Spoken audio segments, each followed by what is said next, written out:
Bonjour Alain Gros. Nous nous retrouvons aujourd'hui au Black Market, rue Berbizier, à l'occasion d'un débat.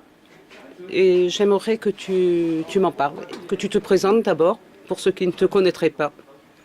Voilà, donc Alain Gros, comme tu l'as dit, je suis un journaliste indépendant et j'ai eu l'occasion d'aller au Venezuela à deux reprises, une fois dans une délégation du monde diplomatique pour le Forum social mondial en 2006, et puis tout dernièrement pour l'élection présidentielle du regretté président Hugo Chavez en 2012, pour cette fois avec une délégation de l'humanité.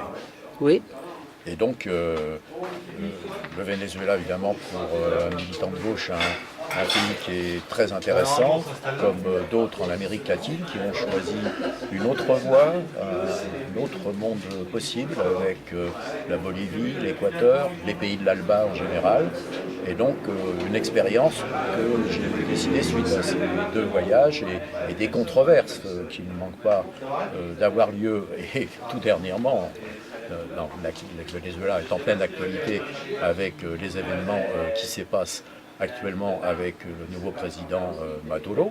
J'ai eu l'occasion d'ailleurs de rencontrer le 7 octobre 2012 sur la Plaza Bolivar à Caracas. Et donc j'ai étudié le Venezuela dans tous ses aspects historiques, régime qui se réclame de Simón Bolívar. Après un bref rappel de l'histoire de ce pays, de la conquête espagnole, de l'indépendance avec Simón Bolívar, dont s'inspire le régime bolivarien en particulier. tu as eu l'occasion déjà par le passé d'aller à plusieurs reprises dans ces régions-là. C'est un goût particulier déjà que tu as au départ. Oui, je suis hispanisant, donc Voilà, c'est oui. déjà plus facile pour voyager en Amérique centrale et en Amérique du Sud. J'hésite un peu à dire Amérique latine parce qu'il n'y a pas que des latins, même si les langues sont latines majoritairement, et aussi des langues anglaises, dans cette région du continent, dans ces régions du continent américain. Il y a des populations indiennes, etc. Mais j'ai déjà pas mal voyagé et écrit, qui est sur le Nicaragua, qui fait partie aussi de l'Alliance bolivarienne avec le président Ortega, mais aussi le Mexique, le Guatemala, le Pérou, Cuba, le Chili. Tu parlais politique à un moment donné, en parlant en début d'entretien. Tu as eu l'occasion aussi de croiser des personnalités politiques occidentales là-bas. Alors, je suis actuellement en lien avec des personnalités, des Français qui vivent au Venezuela, ce qui me permettra tout à l'heure de répondre par rapport à l'actualité présente. Parce que j'ai des informations qui m'arrivent tous les jours de ce qui se passe vraiment au Venezuela et qu'on n'entend pas.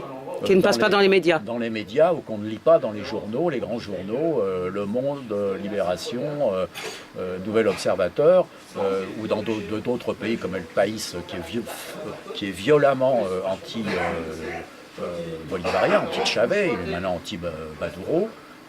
Donc des journaux à tendance de centre-gauche ou sociaux-démocrates qui sont curieusement anti-chavistes, alors que c'est un régime démocratique et socialiste, comme je le démontrerai tout à l'heure. Comment est venue l'opportunité de présenter ce débat ici dans cet espace qui est récent, il y a quelques mois, on vient de fêter l'anniversaire, je crois. Bien, la librairie Black Market, bien que ça ne soit pas, pour moi qui suis un militant du parti de gauche,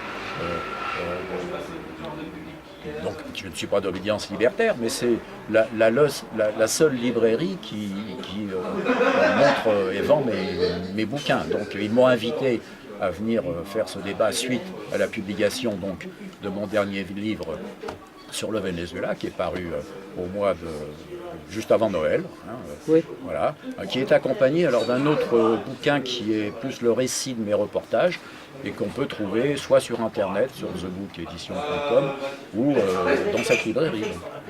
D'accord. Celui-ci est proposé, on peut le trouver à la FNAC, il suffit de taper mon nom, on le trouvera, hein, ou l'acheter directement aux éditions Les Points sur les i. Eh bien Alain, je te remercie. On aura l'occasion de se croiser dans les jours qui viennent, peut-être même les semaines prochaines. Peut-être ensemble pour un futur voyage, cette fois-ci en Palestine. J'espère que ça se finalisera. Ce sera une bonne occasion aussi d'aller toucher un autre terrain et puis un autre combat. Faire ensemble un reportage comme ceux que j'ai fait dans d'autres pays. Voilà, avec plaisir. Merci beaucoup Alain. À tout de suite. Au revoir.